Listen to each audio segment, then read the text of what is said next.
Hello guys, welcome to nursing official. मैं दीपक पाल स्वागत करता हूं आप सभी का आपके अपने इस नर्सिंग एजुकेशन प्लेटफॉर्म पे।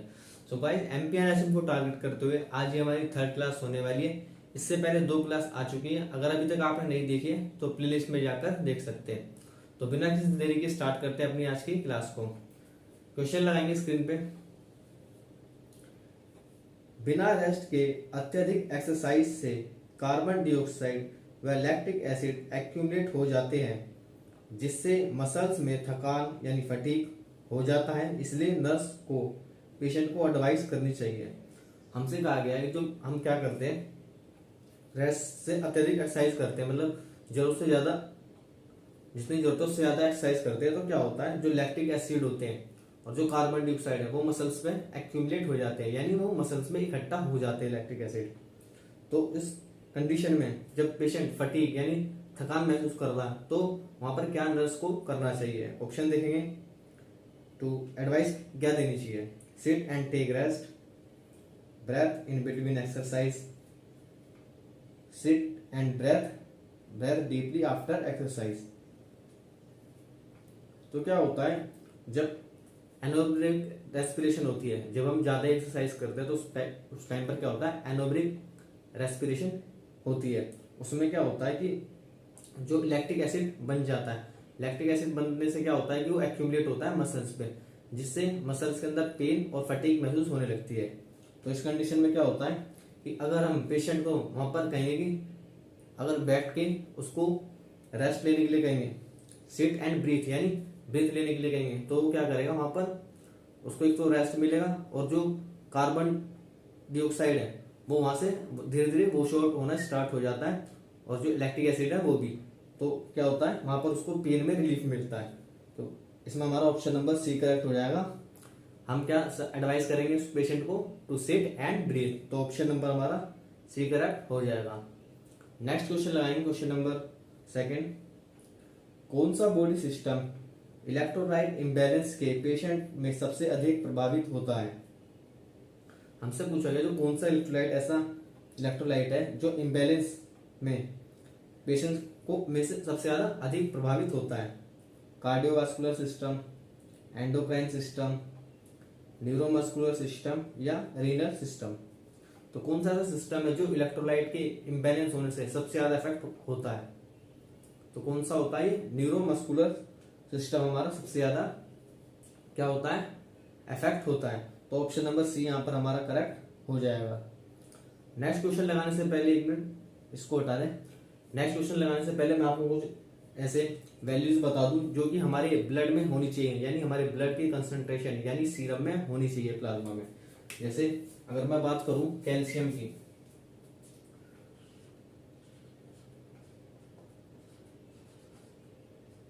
कैल्शियम अगर हमारे सीरम की बात करूं तो कैल्शियम में 4.5 to 5.5 milli equivalent per litre, इतनी कंसंट्रेशन होनी चाहिए कैल्शियम की। वही बात करें इसको हम 9 to 11 मिली डेसीलीटर भी रख सकते हैं, मिलीग्राम पर डेसीलीटर, मिलीग्राम पर डेसीलीटर। तो ये कैल्शियम की कंसंट्रेशन हमारे सीरम, हमारे यानी जो प्लाज्मा का कंसंट्रेशन है उसमें ये नॉर्मल वैल्यू हमारी रहनी चाहिए। वही बात करें सोडियम की वैल्यू,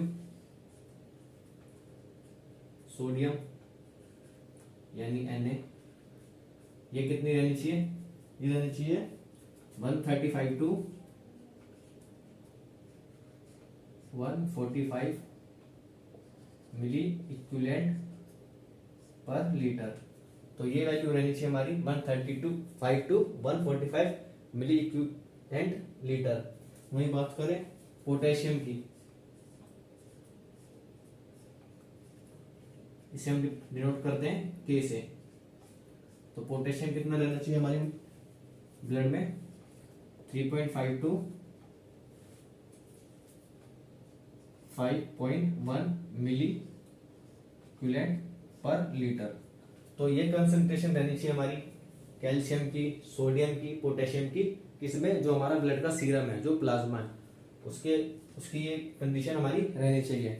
ये नोट कर लेंगे एक बार, नहीं तो आप स्क्रीनशॉट भी ले सकते हैं। अब लगाएंगे क्वेश्चन नंबर थर्ड, लगाएंगे स्क्रीन पे क्वेश्चन नंबर थर्ड।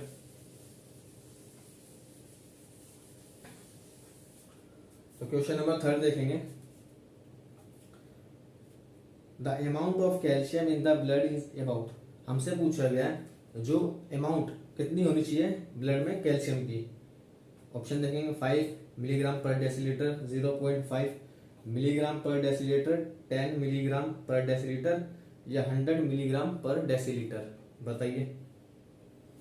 तो नॉर्मल ब्लड की जो प्लाज्मा में कंसंट्रेशन कितनी थी कैल्शियम की, वो थी 4.5 to 5.5 milli equivalent per litre. यहाँ पर तो मिली इक्विवेलेंट में नहीं दे रखा, 4.5 से लेके 5। अब देखेंगे यहाँ पर मिलीग्राम पर लीटर में कितनी बताई थी मैंने, 9 to 11। तो यहाँ पर ऑप्शन देखेंगे, ऑप्शन नंबर सी यहाँ पर हमारा करेक्ट हो जाएगा। 9 to 11 मिलीग्राम पर डेसीलीटर बताई थी, तो यहाँ पर ये ऑप्शन नंबर सी करेक्ट हो जाएगा हमारा। 10 मिलीग्राम पर डेसीलीटर, तो ऑप्शन नंबर सी करेक्ट हो जाएगा। नेक्स्ट क्वेश्चन लगाएंगे question number 4, normal level of sodium level in plasma. हमसे पूछा गया कि नॉर्मल लेवल क्या है सोडियम का प्लाज्मा के अंदर, यानी प्लाज्मा यानी सीरम यानी ब्लड। देखेंगे 97 to 106, 135 to 143, 35 to 5.5 या 40 to 35। तो कितनी कंसंट्रेशन बताई थी सोडियम की मैंने, 135 से 145 मिली इक्विवेलेंट पर लीटर। 135 से 145 मिली इक्विवेलेंट पर लीटर। यहाँ पर देखेंगे कौन सी वैल्यू होगी इसमें, तो ऑप्शन नंबर बी यहाँ पर हमारा करेक्ट हो जाएगा। 135 to 143 इसी के बीच में लाई करती है, तो ऑप्शन नंबर बी यहाँ पर हमारा करेक्ट हो जाएगा। नेक्स्ट क्वेश्चन लगाएंगे question number 5, normal serum potassium level in milli equivalent per litre. हमसे पूछा गया नॉर्मल सीरम का लेवल क्या है, नॉर्मल सीरम में पोटेशियम का लेवल क्या है मिली इक्विवेलेंट लीटर में। ऑप्शन देखेंगे 2.5 to 3.5, 3.5 to 5, 5.5 to 6.5, 6.5 to 7.5। तो नॉर्मल कितना बताया था सीरम का, मैंने बताया था 3.5 to 5.1। तो ऑप्शन नंबर बी यहाँ पर हमारा करेक्ट हो जाएगा, 3.5 to 5। नेक्स्ट क्वेश्चन लगाएंगे क्वेश्चन नंबर 6, कौन से सीरम पोटेशियम लेवल पर एक अडल्ट में तुरंत नर्सिंग इंटरवेंशन की आवश्यकता नहीं होती है। हमसे पूछा गया कौन सा ऐसा सीरम के अंदर जो पोटेशियम लेवल है जहां पर कि अडल्ट में तुरंत नर्सिंग की इंटरवेंशन की जरूरत नहीं पड़ती है। ऑप्शन देखेंगे 3.2, 4.4, 5.7 या 6 मिली इक्विवेलेंट पर लीटर। तो देखेंगे इसमें से कौन सी ऐसी हमारी वैल्यू है जो नॉर्मल वैल्यू है। तो यहाँ पर देखेंगे हम जो ये 4 मिली इक्विवेलेंट पर लीटर है, ये नॉर्मल रेंज है सीरम में पोटेशियम की। तो यहाँ पर ऑप्शन नंबर बी यहाँ पर हमारा करेक्ट हो जाएगा। तो बाकी जितनी वैल्यू है ये क्या है, ये नॉर्मल रेंज में नहीं आ रही है, तो ऑप्शन नंबर बी करेक्ट हो जाएगा। नेक्स्ट क्वेश्चन लगाएंगे question number 7, principal electrolyte of intramuscular fluid ISF compartment is. हमसे पूछी गया है प्रिंसिपल इलेक्ट्रोलाइट कौन सा है इंट्रासेल्युलर फ्लूइड का। जो सेल के अंदर जो फ्लूइड होता है उसे क्या कहते हैं, इंट्रासेल्युलर फ्लूइड। तो कौन सा प्रिंसिपल इलेक्ट्रोलाइट होता है, कैल्शियम, पोटेशियम, सोडियम या मैग्नीशियम।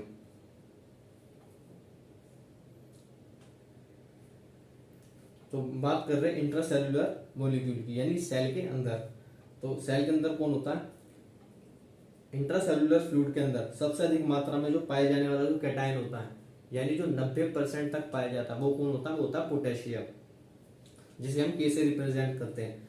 और 90% क्या होता है इंट्रासेल्युलर फ्लूइड के अंदर, वो कैटायन क्या होता है, वो पोटेशियम ही होता है। तो यहाँ पर जो हमारा आंसर होगा ऑप्शन नंबर सी करेक्ट हो जाएगा। पोटेशियम प्रिंसिपल इलेक्ट्रोलाइट है इंट्रामस्कुलर फ्लूइड का। Which electrolyte is extra cellular fluid cation, कौन सा एक्स्ट्रा सेलुलर फ्लूइड का, अभी हम बात कर रहे थे इंट्रासेलुलर फ्लूइड की, अब बात कर रहे हैं एक्स्ट्रा सेलुलर फ्लूइड। तो एक्स्ट्रा सेलुलर फ्लूइड में कौन सा इलेक्ट्रोलाइट है जो कैटायन बनाता है? ऑप्शन देखेंगे, सोडियम, पोटेशियम, क्लोराइड या बाइकार्बोनेट। तो इसमें एक बार मैं आपको समझा दूं, ये क्या है, जैसे ये है सेल, ये है टिश्यू, ये है सेल। तो सेल के अंदर जो फ्लूइड होता है इसे कहेंगे हम इंट्रासेलुलर फ्लूइड। क्या कहेंगे हम? Intracellular fluid. और जो सेल के बाहर जो फ्लूइड है, ये सारा मान लो यहाँ पर एक फ्लूइड है, इसे कहेंगे एक्स्ट्रा सेलुलर फ्लूइड। तो ये जो इंट्रासेलुलर फ्लूइड है इसमें कैटायन 90% तक कौन कैरी करता है? ये करता है पोटेशियम, जिसे हम के से रिप्रेजेंट करते हैं। इसके अंदर कौन होता है? पोटेशियम, जिसे हम पोटेशियम हम कैरी करते हैं के से। वही बात करें एक्स्ट्रा सेलुलर फ्लूइड में कौन करता है कैटायन? ये होता है सोडियम, जिसे हम Na से रिप्रेजेंट करते हैं। तो ये ध्यान रखिएगा, ये इसी के ऊपर बेस क्वेश्चन है कि फ्लूइड के अंदर जो इंटरसेलुलर फ्लूइड है उसमें 90% तक कौन होता है? पोटेशियम। और जो एक्स्ट्रा सेलुलर फ्लूइड होता है इसमें सोडियम।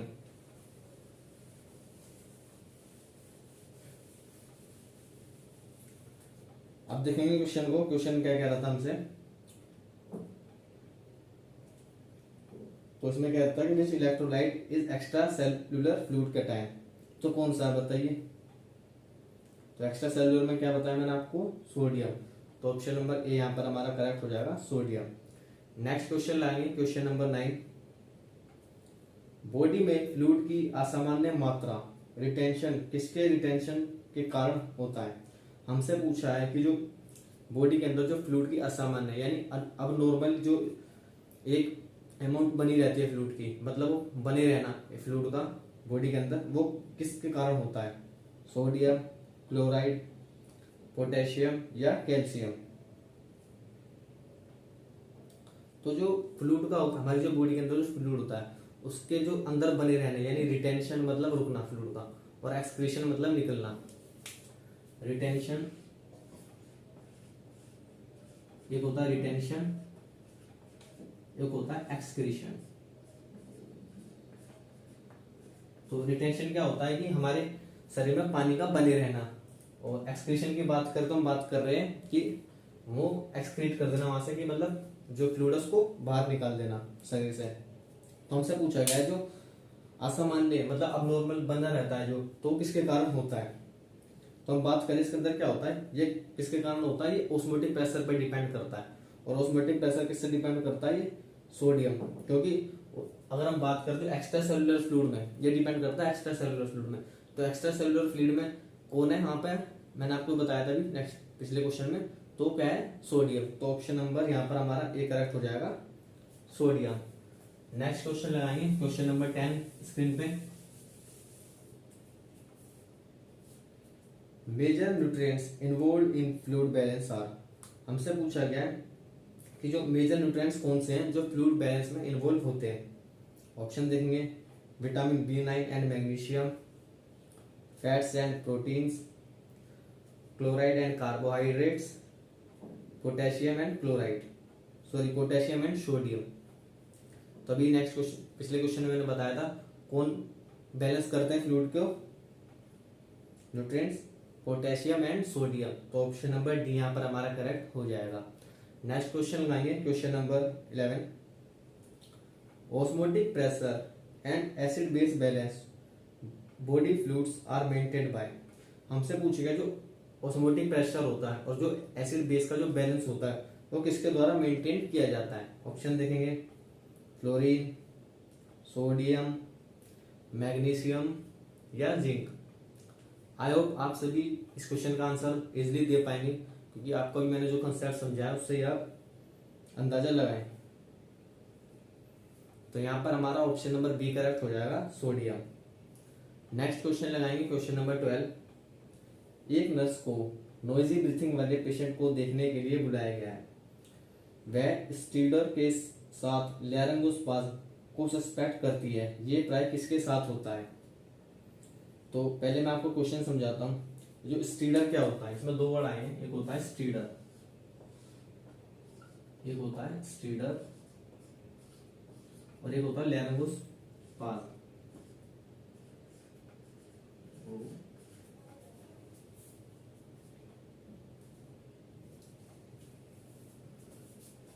एक होता है लैरिंगोस्पाज्म। तो ये क्या होता है स्टीडर? स्टीडर कहते हैं मतलब एक तरह से विस्टली साउंड होता है ये, जिसे विस्टली टाइप साउंड होता है। कैसा टाइप साउंड होता है? Whistly type sound.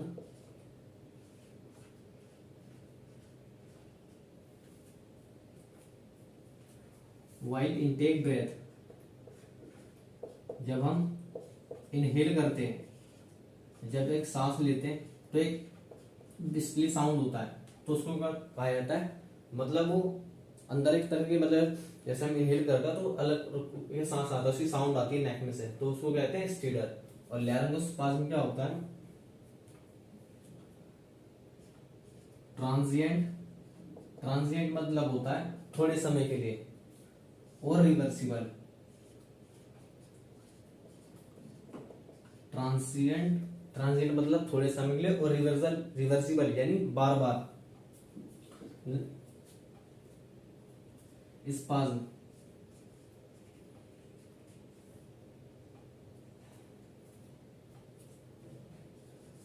Of vocal cord make difficult to breathe और टॉक। तो ये होता है लैरिंगोस्पाज्म, कि वहां पर इस तरह की प्रॉब्लम हो रही है पेशेंट को कि विस्टली साउंड आ रहे हैं, और जो वो मतलब जो है अगर वो बोलने की कोशिश कर रहा है तो वहां पर ट्रांजिएंट या रिवर्सिबल डिफिकल्टी उसको आ रही है वहां पर, तो इस चीज को बोला जाता है क्या? स्टीडर और लैरिंगोस्पाज्म। तो क्या पूछा गया हमसे क्वेश्चन में? किस एस्पेक्ट करते हैं मतलब किसके साथ होता है? हाइपरकैलेमिया, हाइपरकैल्सीमिया, हाइपोकैलेमिया या हाइपरकैल्सीमिया। तो इसमें क्या होता है? जो हाइपोकैल्सीमिया के जो क्लिनिकल कुछ मैनिफेस्टेशन होते हैं, यानी जो फाइंडिंग होते हैं, उसमें क्या होता है? उसमें लैरिंगोस्पाज्म, स्टीडर और क्या होते हैं? ब्रीथिंग डिफिकल्टी और ब्रेडिकार्डिया देखने को मिलता है, या हाइपोटेंशन जिसे हम बोलते हैं यानी लो बीपी। तो ये कुछ कंडीशन होती है जो किस कारण से होती है? ये होती है हाइपोकैल्सीमिया। अब हाइपोकैल्सीमिया मैं आपको समझाता हूँ क्या होता है। एक मिनट रुकिएगा।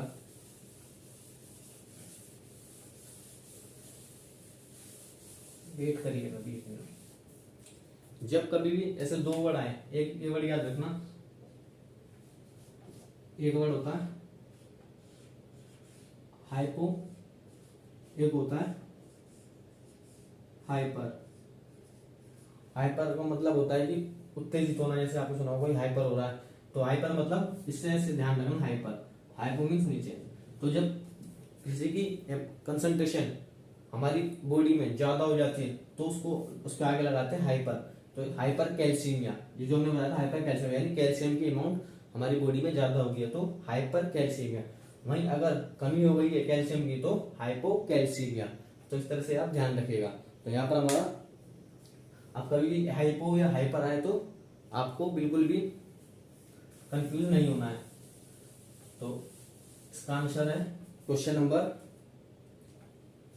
12 का आंसर है option number D, hypocalcemia. Next question लगाएंगे, question number 13। Increase sweating leads to, जो पसीना अगर जैसे ज्यादा आ रहा होता है तो क्या लीड्स करता है, वहां पर क्या देखने को मिल सकता है? ऑप्शन देखेंगे, हाइपोनेट्रीमिया, हाइपरनेट्रीमिया, हाइपरवोलीमिया या ओएडिमा। तो क्या होता है जब ज्यादा स्वेटिंग होती है तो यानी जो वाटर है वो रिलीज हो रहा होता है बॉडी में से, तो वहां पर जो सोडियम होता है वो सोडियम शरीर में रह जाता है, तो सोडियम बढ़ेगा। तो हाइपर, सोडियम को क्या कहते हैं? नेट्रीमिया। सोडियम के लिए हम क्या यूज करते हैं? नेट्रीमिया। तो हाइपर नेट्रीमिया देखने को मिलेगा ऑप्शन नंबर बी यहाँ पर हमारा करेक्ट हो जाएगा, हाइपरनेट्रीमिया। क्वेश्चन नंबर 14 लगाएंगे स्क्रीन पे। हाइपरनेट्रीमिया वाले एक क्लाइंट की केयर के दौरान इंपॉर्टेंट नर्सिंग इंटरवेंशन होगी। हमसे पूछा गया एक पेशेंट है जो कि हाइपरनेट्रीमिया है, यानी जो उसकी कंडीशन कैसी है कि उसकी जो बॉडी में सोडियम है वो नॉर्मल लेवल से ज्यादा है। तो उस क्लाइंट की केयर के दौरान इंपॉर्टेंट नर्सिंग इंटरवेंशन क्या होगी? ऑप्शन देखेंगे, fluid restriction, provide isotonic solution, sorry ये हाइपोनेट्रीमिया यानी यहाँ पर क्या है कि सोडियम की कमी हो चुकी है। Provide isotonic solution, administer potassium as order by physician, provide NG fluid. तो यहाँ पर क्या है कि सोडियम की कमी हो गई है बॉडी के अंदर, इसलिए उसको क्या कहा जाता है? उसको कहा जाता है हाइपोनेट्रीमिया। तो यहाँ पर हम क्या करेंगे, उसको सोडियम देंगे, किसके साथ? ग्लूकोज के साथ, यानी NH के साथ। तो हम क्या करेंगे, प्रोवाइड करेंगे यहाँ पर आइसोटोनिक सॉल्यूशन। आइसोटोनिक सॉल्यूशन में क्या होता है? आइसोटोनिक सॉल्यूशन होता है सोडियम, और सोडियम होता है क्लोराइड और प्लस वाटर होता है H2O। तो वाटर यहाँ पर होता है, तो इसके साथ तो ये क्या होता है? नॉर्मल सलाइन होता है। तो ये यहाँ पर हम उसको देते हैं isotonic saline. Provide isotonic saline यहाँ पर हम प्रोवाइड करते हैं। नेक्स्ट क्वेश्चन लगाएंगे, क्वेश्चन नंबर 15 लगाएंगे स्क्रीन पे। सीरम सोडियम के 115 मिली इक्विवेलेंट लीटर से कम होने पर निम्न में से एक के अलावा सभी क्लिनिकल फीचर्स होंगे। हमसे कहा गया कि अगर सीरम के अंदर जो सोडियम का लेवल है वो 115 से कम है, तो वहां पर इनके फीचर्स के अलावा कौन से फीचर,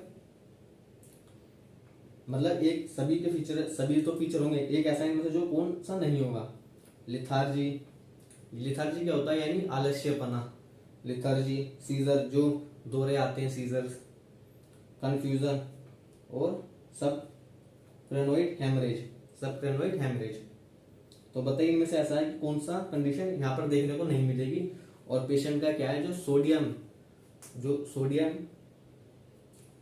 सोडियम लेवल कितना है? बिलो 115 है, यानी 115 से कम है।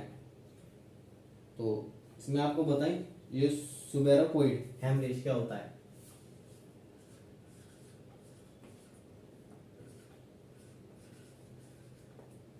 सुबेरोकोइड हेमरेज क्या होता है? ये बेसिकली इंटरनल ब्लीडिंग होती है, जब जो हमारा जो टिश्यू होता है, जो टिश्यू के जो बीच में स्पेसेस होते हैं और जो कवरिंग होती है ब्रेन की, उसके बीच में जब कभी ब्लीडिंग हो जाती है, इंटरनल ब्लीडिंग, तो उसको कहा जाता है सुबक्लोराइड हेमरेज। लेकिन इसमें यहाँ पर क्या है कि ये देखने को हमारे को नहीं मिलेगा। बाकी जैसे लिथार्जी है, आलस्यपना है, सीजर, जितने भी ऐसे कैरेक्टर हैं जो कैरेक्टर को मतलब चेंज कर रहे हैं, लिथार्जी आना, सीजर आना, ठीक है, कंफ्यूजन होना, हेडेक होना और डिजीनेस, हाइपर एक्टिव हो जाता है पेशेंट, तो ये सारी कंडीशन क्या होती है? स्किन का ड्राई हो जाना। ये सारी हमको कब मिलेंगी? जब सोडियम लेवल कम होगा। तो ऑप्शन नंबर यहाँ पर हमारा ये करेक्ट हो जाएगा, सबक्लोराइड हेमरेज, क्योंकि ये वहां पर हमें देखने को नहीं मिलेगा। तो ऑप्शन नंबर हमारा डी करेक्ट हो जाएगा। नेक्स्ट क्वेश्चन लगाएंगे, क्वेश्चन नंबर 16। हाइपरनेट्रीमिया के अति शीघ्र करेक्शन से के कारण क्या प्रॉब्लम हो सकती है? अगर एक पेशेंट है जिसको भी हाइपरनेट्रीमिया है, अगर हम उसका ट्रीटमेंट कर रहे हैं, तो उसका हम अगर फास्ट ट्रीटमेंट करते हैं, अति शीघ्र करेक्शन कर रहे हैं, तो उससे क्या प्रॉब्लम हमें देखने को मिल सकती है? ऑप्शन देखेंगे, पल्मोनरी ओएडिमा, सेरिब्रल ओएडिमा, एरिथमियास या रीनल फेलियर। तो पल्मोनरी एडिमा क्या होता है?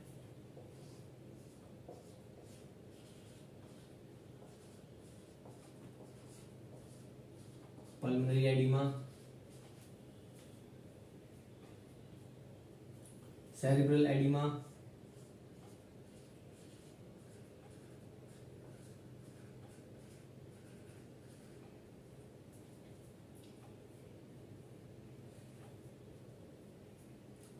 पल्मोनरी एडिमा क्या होता है? पल्मोनरी एडिमा वो होता है जब एक्सेसिव फ्लूइड लंग्स में भर जाता है, यानी excessive amount of fluid comes in lungs, तो उस कंडीशन को कहते हैं पल्मोनरी एडिमा।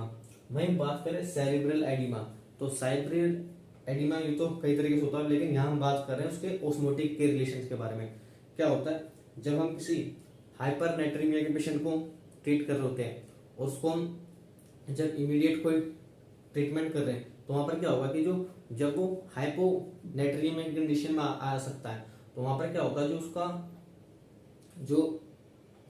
उसका जो ब्लड का जो पीएच है, ब्लड का जो कंसंट्रेशन है वो लो हो जाती है, पीएच कह रहा हूँ सॉरी, जो कंसंट्रेशन है वो लो चली जाएगी, किससे, सीएसएफ से, यानी सेरेब्रम स्पाइनल फ्लूइड से वो वहां पर कम चली जाती है, जिसके कारण क्या होता है, जो जैसा कि आपको पता है, जो ऑस्मोटिक प्रेशर किस पे काम करता है, वो काम करता है कि लो टू हाई, जब लो होता है कंपैरिजन में सीएसएफ के, तो उसके जो वो है वो उसमें ट्रांसफर हो जाते हैं, तो उससे क्या होता है कि जो सीएसएफ से वो एडिमा कहाँ चला जाता है, सेरेब्रल एडिमा हो जाता है। बेसिकली ये बात कहें, अगर इसको लेमन लैंग्वेज में कहेंगे तो ये क्या है कि स्वेलिंग ऑफ हेड है।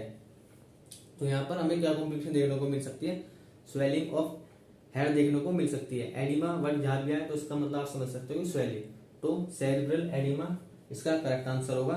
वही बात करें एरिथमियास, एरिथमियास क्या होते हैं, एरिथमियास यह मतलब इसको कहेंगे जो हार्ट बीट होती है उसका सही से मतलब बीट ना करना, या तो काफी तेज हो जाएगी या काफी स्लो हो जाएगी, तो इसको कहा जाता है अरिथमिया। और रीनल फेलियर तो आपको पता ही होगा कि जो किडनी काम नहीं करती है, तो ऑप्शन नंबर यहाँ पर हमारा बी करेक्ट हो जाएगा। क्या है हमारा ऑप्शन नंबर बी, एडिमा। कौन सा एडिमा, सेरिब्रल एडिमा, तो ऑप्शन नंबर बी करेक्ट हो जाएगा। नेक्स्ट क्वेश्चन लगाएंगे, question number 17, in the following which is not a cause of kalaemia. हमसे पूछेंगे में तो कौन सा है जो ऐसा कोज नहीं है हाइपोकैलेमिया का, vomiting, potassium wasting diabetic, renal failure या एल्डोस्टेरोनोसिन। तो हाइपोकैलेमिया हमसे बात करिए, हाइपोकैलेमिया यानी पोटेशियम की कमी, तो ऐसा कौन सा कारण है जिसमें पोटेशियम की कमी के कारण नहीं हो रहा। तो अगर हम वोमिटिंग करेंगे तो सीधी सी बात है क्या होता है कि सोडियम वगैरह इसमें आउट हो जाते हैं। वही बात करें जो पोटेशियम वेस्टिंग डायबिटिक होते हैं, तो ये क्या करते हैं, पोटेशियम को वहां पर वेस्ट कर देते हैं। एल्डोस्टेरोन में क्या होता है, ये एक तरह से कि फुरोसमाइड है जिसमें कि जो पोटेशियम रिटेनिंग डायबिटिक होते हैं। लेकिन रीनल फेलियर क्या है, रीनल फेलियर से वहां पर पोटेशियम वहां पर इकट्ठा होगा, तो ये क्या है कि हाइपोकैलेमिया कोज नहीं करेगा। तो ये क्या करेगा, मतलब वहां पर पोटेशियम को बढ़ाएगा और क्या कोज करेगा, हाइपरकैलेमिया, हाइपरकैलेमिया कोज करेगा, यानी हाइपोकैलेमिया तो नहीं करेगा जब वो पोटेशियम को वहां पर रोक के रख रहा है। तो ऑप्शन नंबर यहाँ पर हमारा सी करेक्ट हो जाएगा, रीनल फेलियर। नेक्स्ट क्वेश्चन लगाएंगे, क्वेश्चन नंबर 18 स्क्रीन पे। एक कार्डियक हिस्ट्री का पेशेंट डायबिटिक फ्यूरोसमाइड लेसिस ले रहा है, एक कार्डियक हिस्ट्री है इस पेशेंट की जो क्या फ्यूरोसमाइड ले रहा है यानी लेसिस ले रहा है, वह इमरजेंसी में मसल वीकनेस के लिए देखा गया है। कौन सी लेबोरेटरी वैल्यू को आप सबसे पहले एक्सेस करेंगे। अब वो लेबोरेटरी में गया, उसकी कौन सी वैल्यू को हम सबसे पहले एक्सेस करेंगे। ऑप्शन देखेंगे, serum albumin, serum sodium, haematocrit या सीरम पोटेशियम। तो उनने क्या करा है, फुरोसमाइड लेसिस ले रहा है। फुरोसमाइड का मतलब हो रहा है कि ये कैसा होता है, ये पोटेशियम को क्या करता है, रिटेन करता है। तो यहाँ पर हम इसलिए क्या देखेंगे, सीरम पोटेशियम लेवल देखेंगे, तो ऑप्शन नंबर डी यहाँ पर हमारा करेक्ट हो जाएगा। जो ये बताया गया है कि फ्यूरोसमाइड, ये फ्यूरोसमाइड क्या करता है, फ्यूरोसमाइड क्या करता है, पोटेशियम रिटेनिंग डाययूरेटिक है। जो फ्यूरोसमाइड है ये पोटेशियम रिटेनिंग डाययूरेटिक है, यानी जो पोटेशियम उसको रोक कर रखता है। इसलिए हम क्या चेक करेंगे, यहाँ पर सीरम पोटेशियम का लेवल चेक करेंगे। ऑप्शन नंबर डी करेक्ट हो जाएगा। नेक्स्ट क्वेश्चन लगाएंगे, क्वेश्चन नंबर 19, निम्न में से कौन सी सप्लीमेंट्री मेडिकेशन फ्यूरोसिक लेसिस के साथ बार बार दी जाती है। हमसे पूछेंगे इनमें से कौन सी ऐसी सप्लीमेंटल मेडिकेशन है जो फ्यूरोसमाइड लेसिस के साथ बार बार दी जाती है। क्लोराइड, पोटेशियम, डाइक्सोसिन या सोडियम। तो इसका आंसर आपको पता ही होना चाहिए, यही बताया मैंने। फ्यूरोसमाइड के साथ क्या किस लिए देते हैं कि किसको रिटेन करता है, पोटेशियम को। तो जनरल सी बात है क्या देंगे हम इसके लिए मेडिकेशन के लिए, ऑप्शन नंबर बी करेक्ट हो जाएगा हमारा, पोटेशियम देंगे। नेक्स्ट क्वेश्चन लगाएंगे, क्वेश्चन नंबर 20 स्क्रीन पे। Which purgative causes hypokalemia. Hypokalemia means kalemia, hypo means कमी, कमी किस चीज की, पोटेशियम की। तो इनमें से कौन सा ऐसा प्यूरिगेटिव है, प्यूरिगेटिव होता है एक मेडिसिन जो क्या कोज करता है, जो हमारे शरीर से जो अनवांटेड वेस्ट होता है उसको वहां से रिलीज करता है, तो एक मेडिसिन है। तो इनमें से कौन सा है वो कोज करता है हाइपोकैलेमिया, यानी पोटेशियम को हमारी बॉडी से बाहर एब्जॉर्ब करता है। ऑप्शन देखेंगे, डुल्कोलैक्स, लिक्विड पैराफिन, कैस्टर ऑयल या ऑस्मोटिक परगेटिव। तो क्या होता है, जो कैस्टर ऑयल होता है, कैस्टर ऑयल क्या करता है, ये जो जीआईटी ट्रैक्ट होता है, गैस्ट्रो इंटेस्टिनल ट्रैक्ट में क्या करता है, वाटर, सोडियम और पोटेशियम लेवल को एब्जॉर्ब करता है। उससे क्या होता है, पोटेशियम लेवल को एब्जॉर्ब करता है, तो क्या होता है वहां पर हाइपोकैलेमिया देखने को मिलेगा। तो ऑप्शन नंबर क्या हमारा सी करेक्ट हो जाएगा, कैस्टर ऑयल। ध्यान रखेंगे क्या, कैस्टर ऑयल। नेक्स्ट क्वेश्चन लगाएं, क्वेश्चन नंबर 21 के, यानी पोटेशियम को दिखा रहा है। पोटेशियम की कमी डेफिसिट वाले एक क्लाइंट की केयर के लिए एक नर्स प्रिपेयर हो रही है। नर्स ने क्लाइंट के रिकॉर्ड को रिव्यू करके निर्णय लिया कि क्लाइंट में पोटेशियम कमी होने का रिस्क है, क्योंकि क्लाइंट, हमसे कहा गया कि एक नर्स है जो कि पेशेंट को देख रही है, जब नर्स ने उसके रिकॉर्ड को चेक करा तो उन्होंने वहां पर यह असेस कर लिया कि जो क्लाइंट है उसके अंदर पोटेशियम की कमी है। तो वो क्यों कहा, ऑप्शन देखेंगे, जो पेशेंट इज इन द के स्पेयरिंग डायरेटिक्स पे तो बिल्कुल नहीं हो सकता, क्योंकि अगर वो के को वहां पर स्पेयर कर रहा है, छोड़ रहा, तो बॉडी में वो तो रहेंगे डायरेटिक्स। डायरेटिक्स का मतलब होता है उस इलेक्ट्रोलाइट को, उस सब्सटेंस को वहां से लेना। लेकिन यहाँ क्या है कि इज ऑन स्पेयरिंग, यानी वहां तो पोटेशियम को तो छोड़ ही दिया, तो यहाँ पर ये तो हो नहीं सकता। इज ऑन नेसोगैस्ट्रिक फंक्शन, अगर नेसोगैस्ट्रिक फंक्शन है तो क्या होता है कि एसिड को यहाँ से लेके जाता है। तो देखेंगे इसको, has history of renal disease. अगर हिस्ट्री है रीनल डिसीज की तो वैसे ही नहीं होगा, क्योंकि वहां तो पोटेशियम आउट ही नहीं होगा बॉडी से। Has history of Edison disease, Edison disease की हिस्ट्री है, तो एडिसन डिसीज में क्या होता है, इनसफिशिएंट प्रोडक्शन होता है स्टीरॉयड हार्मोन का। तो ये क्या करता है, ये भी रिटेन करता है पोटेशियम को। तो यहाँ पर हमारा ऑप्शन नंबर बी करेक्ट हो जाएगा, is on nasogastric section. Next question लगाएंगे, क्वेश्चन नंबर 22। एक पेशेंट को एक्सटेंसिव व प्रोलॉन्ग सर्जरी हुई है। एक पेशेंट को एक्सटेंसिव यानी ये मतलब अच्छे खासे पार्ट, बॉडी पार्ट पे, और प्रोलॉन्ग यानी काफी लगभग 120 मिनट से ज्यादा उसकी सर्जरी हुई है। तो कौन से इलेक्ट्रोलाइट को मोस्ट क्लोजली मॉनिटर करना चाहिए, तो वहां पर कौन सा ऐसा इलेक्ट्रोलाइट है जिसको हम मोस्ट क्लोजली वहां पर क्या करेंगे, एनालाइज करेंगे, मॉनिटर करेंगे। ऑप्शन देखेंगे, पोटेशियम, सोडियम, कैल्शियम या क्लोराइड। तो क्या होता है, जो प्रोलॉन्ग्ड एक्सटेंसिव सर्जरी होती है, प्रोलॉन्ग मतलब होता है जो लगभग 120 मिनट का से या उससे ज्यादा चलती है, तो उसको कहा जाता है प्रोलॉन्ग सर्जरी, प्रोलॉन्ग और एक्सटेंसिव सर्जरी। तो इसमें क्या होता है, स्ट्रेस आ जाता है। तो स्ट्रेस आने से क्या होता है, जो एड्रेनाकोर्टिकोल हार्मोन होते हैं जिसको हम एल्डोस्टेरोन भी कहते हैं, का सिक्रेशन बढ़ने लगता है वहां पर। तो उसको रिटेंशन करने के लिए जो उससे क्या होता है, सोडियम का रिटेंशन और पोटेशियम को एक्सक्रीशन होता है। वहां जो एडिलोस्टेरोन होता है उससे क्या होता है, सोडियम का तो रिटेंशन होता है, मतलब सोडियम तो रह जाता है, पोटेशियम होता है वहां पर रिलीज होने लगता है। तो इसलिए हम क्या करते हैं, वहां पर किसको मॉनिटर करेंगे, पोटेशियम को मॉनिटर करेंगे। तो ऑप्शन नंबर यहाँ पर हमारा ये करेक्ट हो जाएगा, पोटेशियम। नेक्स्ट क्वेश्चन लगाएंगे, क्वेश्चन नंबर 23। एक नर्स एक क्लाइंट के ग्रुप की केयर के दौरान इलेक्ट्रोलाइट लैब रिजल्ट को रिव्यू करने पर पोटेशियम लेवल को 5.5 मिलीक्यूलेंट लीटर नोट करती है। नर्स जानती है कि कौन सा क्लाइंट पोटेशियम वैल्यू की इस लेवल तक होने के लिए सबसे अधिक रिस्क में होता है। तो एक नर्स है जिसने रिव्यू करा है लेबोरेटरी के रिपोर्ट को, जहां पर उन्होंने देखा कि जो पोटेशियम लेवल है वो 5.5 मिलीक्यूलेंट लीटर है। तो नर्स क्या है, जानती है कि कौन सा पेशेंट रिस्क पे है। तो ऑप्शन देखेंगे, the client with qualities, the client who has been overusing laxatives, the client with Cushing syndrome, client who has sustained traumatic injury। तो क्या होता है जब ट्रोमेटिक इंजरी होती है या जो कोई डैमेज होता है ऐसे, तो उसमें क्या होता है जो पोटेशियम होता है जो इंट्रासेलुलर होता है, पोटेशियम जो इंट्रासेलुलर से जो एक्स्ट्रा सेलुलर फ्लूइड में कंपार्टमेंट में चला जाता है। जब कभी ट्रोमेटिक या डैमेज होता है तो जो पोटेशियम होता है इंट्रासेलुलर से एक्स्ट्रा सेलुलर फ्लूइड में चला जाता है, उसके कारण क्या देखने को मिलता है हमें, हाइपरकैलेमिया देखने को मिलता है। तो ऑप्शन नंबर यहाँ पर हमारा डी करेक्ट हो जाएगा, the client who has sustained A traumatic injury. Option number D correct हो जाएगा। गाइस आप लोग मतलब बोर तो नहीं हो रहे, जैसे मैं क्लास ऐसे लगातार पढ़ाने लगता हूँ तो पढ़ाता ही रहता हूँ, तो बीच बीच में चलो अभी मेरे को इतना प्रैक्टिस नहीं है, पर यह है कि आप साथ दीजिए, आप ही हमारा मोटिवेशन। अगर आप कमेंट में कुछ अच्छा लिखते हैं हमारे लिए तो हमें भी अच्छा लगता है और मन से अंदर से करता है कि चलो भैया हम कुछ कर रहे हैं तो कुछ लोग हैं सपोर्ट करने के लिए। तो चलिए करते हैं अपनी।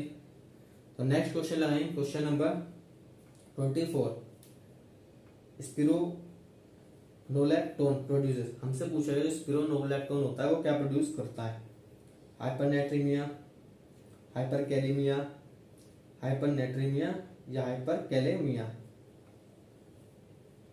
तो जो स्पिरोनेलोटोन है ये क्या है, ये एक पोटेशियम स्पेरिंग डाययूरेटिक है। तो आप इससे ही बताइए क्या हो सकता है, पोटेशियम स्पेरिंग डाययूरेटिक। पोटेशियम को स्पेयर कर रहा है यानी पोटेशियम तो बॉडी में रहने वाला है, पोटेशियम रहने वाला है तो हाइपर होगा, क्या होगा, हाइपर कैलेमिया। तो ऑप्शन देखेंगे, ऑप्शन नंबर यहाँ पर हमारा बी करेक्ट हो जाएगा, हाइपर कैलेमिया। नेक्स्ट क्वेश्चन लगाएंगे, क्वेश्चन नंबर 25, निम्न में से कौन सी ईसीजी फाइंडिंग। तो अब सबसे पहले मैं थोड़ी इसके बारे में बता देता हूँ, ईसीजी थोड़ी सी ईसीजी के बारे में वो बता देता हूँ।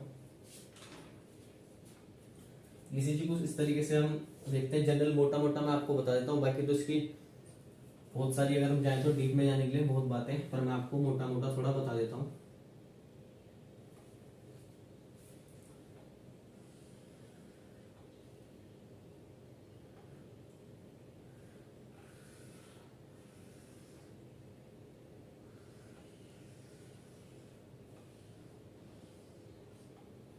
तो ये क्या होता है, ये ईसीजी इस तरह से होता है कुछ ग्राफ, ये होता है हमारा पी, इसे हम डिनोट करते हैं पी वेव, ये होता है क्यू, ये होता है आर, ये होता है T, P Q R, S C होता है एस, ये होता है टी और ये होता है यू। तो ये कुछ हमारा इस तरीके से हम डिनोट करते हैं, आप इसका स्क्रीनशॉट भी ले सकते हैं। तो इस तरह से कुछ हम इसको रीड करते हैं, ये ईसीजी के लिए हम यूज करते हैं P Q R S T U. और इसी के बारे में आगे हमारे 4-5 क्वेश्चन इसी से रिलेट है, तो आप इसको थोड़ा देख लें। मैं मिटा देता हूँ इसको।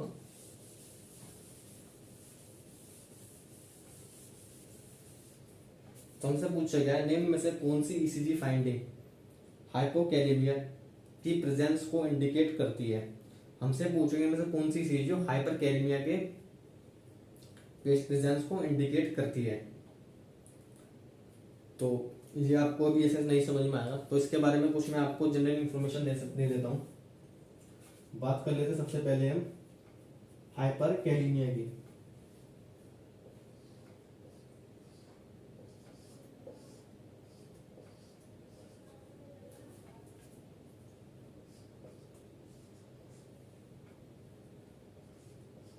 हम बात कर रहे हैं हाइपरकैलेमिया की। हाइपरकैलेमिया में क्या क्या होता है, जो हमारा एसटी होता है, जो एसटी वेव होता है ये डिप्रेशन में होता है, ST wave depression, ST depression में होता है।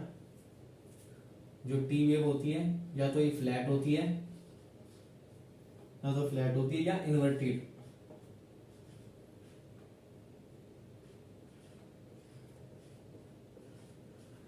Inverted T wave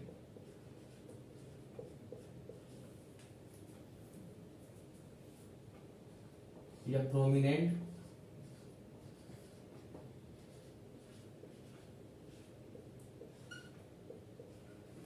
you wave होती है। ये बात थी हाइपर कैलीमिया की। अब बात करते हैं हाइपोकैलीमिया की।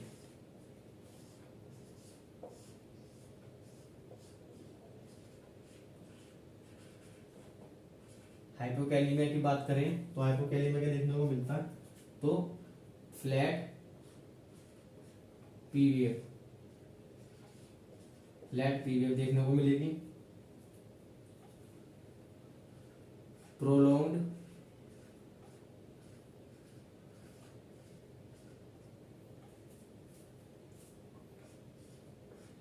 पीआर इंटरवल,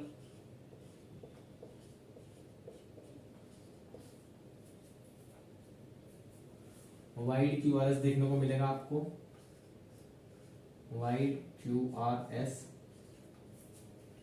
और टॉल पी टी वेव्स।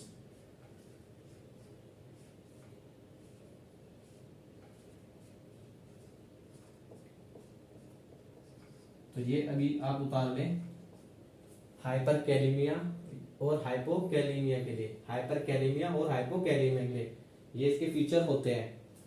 आप स्क्रीनशॉट भी ले सकते हैं। तो अब देखेंगे हम क्वेश्चन के अंदर हमसे पूछा गया है हाइपोकैलीमिया की कौन सी प्रेजेंस इंडिकेट करती है। तो हाइपोकैलीमिया देखेंगे हम, तो देखेंगे कौन सी में हम कर रही है।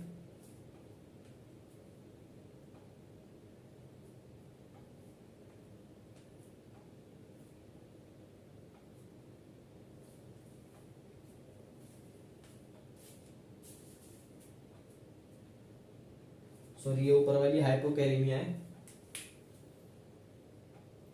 ये हाइपोकैलीमिया है और ये हाइपर है, हाइपरकैलीमिया। तो इसमें देखेंगे कौन सी हमारी मैच कर रही है।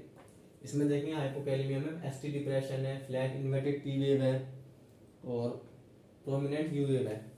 तो यहाँ पर हमारी ऑप्शन नंबर बी करेक्ट बैठ रही है, एसटी डिप्रेशन में जा रहा है यहाँ पे वेव।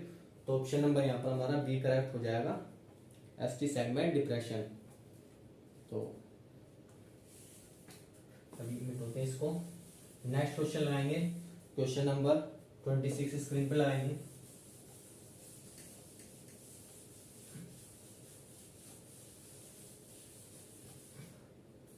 क्वेश्चन नंबर 26 देंगे tall tented T waves are वाइडेड क्यूआरएस आर सीन इन। तो टोल टी वेव जा रही है, वाइडेड क्यूआरएस है, तो किसमें देखने को मिलेगी। अभी मैंने आपको बताया था जो नीचे बताई थी हाइपर कैल्सीमिया। अभी बात होती है हाइपोकैल्सीमिया, तो हाइपर कैल्सीमिया। तो ऑप्शन नंबर बी यहाँ पर हमारा, sorry hyperkalaemia, option number B correct हो जाएगा। नेक्स्ट क्वेश्चन लगाएंगे, question number 27 ECG changes seen in hypocalcaemia are. जो ईसीजी चेंजेस देखने को मिलते हैं हाइपोकैल्सीमिया, तो ये बात हो रही थी किस चीज की, कैलीमिया की। अब बात हो रही हाइपर कैल्सीमिया, पोटेशियम की बात थी, ये कैल्सीमिया की बात है, कैल्शियम की। तो इसके बारे में भी आप कुछ लिख लीजिए, मैं बता देता हूँ आपको इसके बारे में।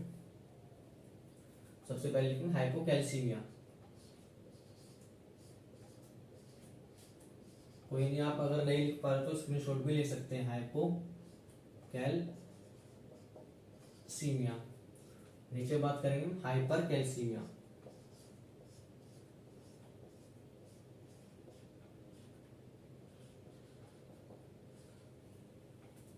तो हाइपोकैल्सीमिया में बात करें, प्रोलॉन्ग्ड होता है क्या, एसटी इंटरवल, प्रोलॉन्ग्ड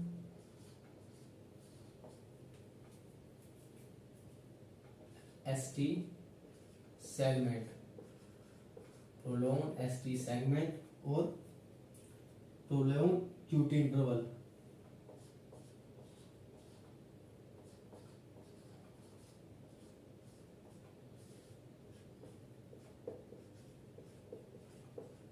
ये आप शॉर्ट में याद करना, जैसे कि हाइपोकैल्शियम है तो एसटी और क्यू2, एसटी क्यूटी, इस तरह से आप छोटे छोटे शॉर्ट में आप अच्छे से ध्यान में रख सकते हैं। हाइपरकैल्सीमिया की बात करेंगे, शॉर्टन्ड यानी छोटे, एसटी सेगमेंट है यहाँ पर छोटा, वहां पर बड़ा है, ये आपको याद करना है। और वाइटेंड वाइड टी वेव, तो वाइड टी वेव देखने को मिलेगी। तो देखेंगे ऑप्शन में हम यहाँ पर ECG seen in hyper calcaemia. अब हाइपर कैल्सीमिया में देखेंगे हम, तो हाइपर कैल्शियम ये रहा हमारा, तो शॉर्टन एसटी सेगमेंट है कहीं या wide T wave, wide QT interval, sorry wide ये क्यूटी इंटरवल है, तो वाइड क्यूटी,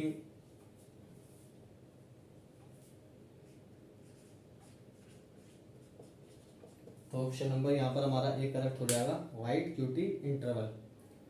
नेक्स्ट क्वेश्चन लगाएंगे, क्वेश्चन नंबर 28 लगाएंगे स्क्रीन पे।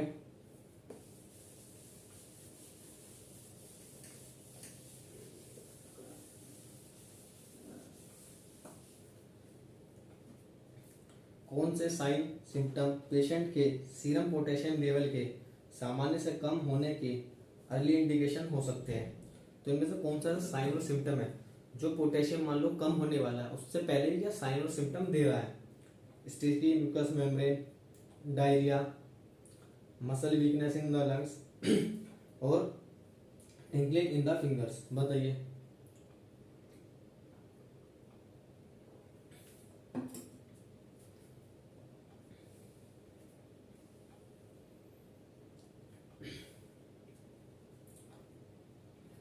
तो जो माइल्ड और जो मॉडरेट हाइपोकैलिमिया के होते हैं, जो माइल्ड और जो मॉडरेट हाइपरकैलिमिया होते हैं, यानी जो जो बात करें हाइपोकैलिमिया यानी जो पोटेशियम की जो कमी होती है, हाइपोकैलिमिया मतलब जो पेशेंट के अंदर जो पोटेशियम की कमी होने लगती है, जो वो माइल्ड यानी इनिशिएटिव लेवल पर होता है, तो वहाँ पर क्या देखने को मिलता है?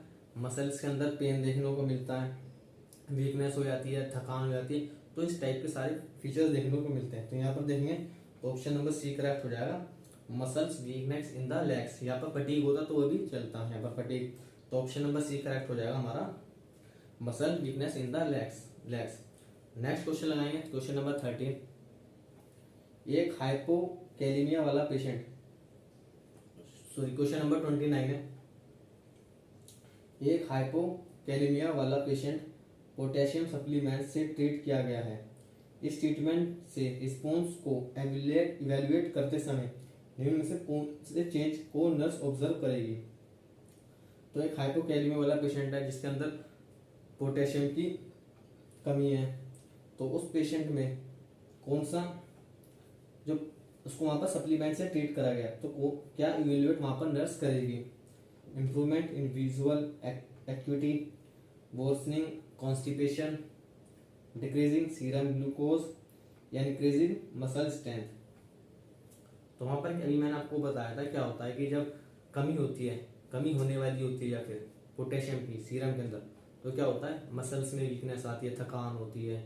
लेकिन यहाँ पर क्या बता रहे हैं कि यहाँ पर उसको ट्रीट कर रहे हैं किसके द्वारा?